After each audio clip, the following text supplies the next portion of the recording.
Authentic prayer is intended to engender in us an attitude of gratitude, which after all is what Thanksgiving is all about. In the Jewish tradition, we have a system called the bracha system, the blessing system, which we're going to talk about with my dear friend Father Anthony Randazzo when we lead a trip to Israel jointly, our two congregations in January, God willing.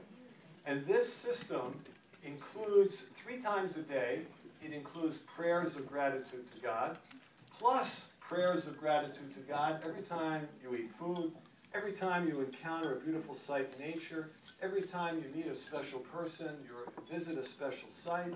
All these prayers of gratitude. There's a story of the religious Jewish astronaut who's out in outer space and circling the globe, and he is alternating between the morning, afternoon, and evening prayers about every 10 minutes, and he's immobilized.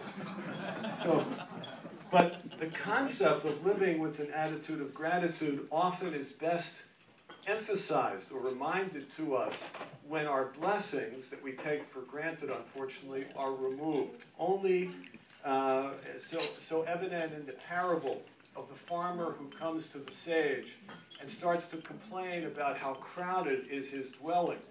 And the sage said, no problem, bring all your farm animals into your dwelling. And the farmer does. A couple weeks later, the sage sees the farmer and says, how are things going? And he said, well, it's really terrible. I mean, it was bad before, but now it's really awful. I've got animals everywhere. The sage said, take the animals out of your house. And so he does. 2 weeks later, the sage sees the farmer, how are things? Terrific. Because now he really appreciates what he had. We witness this.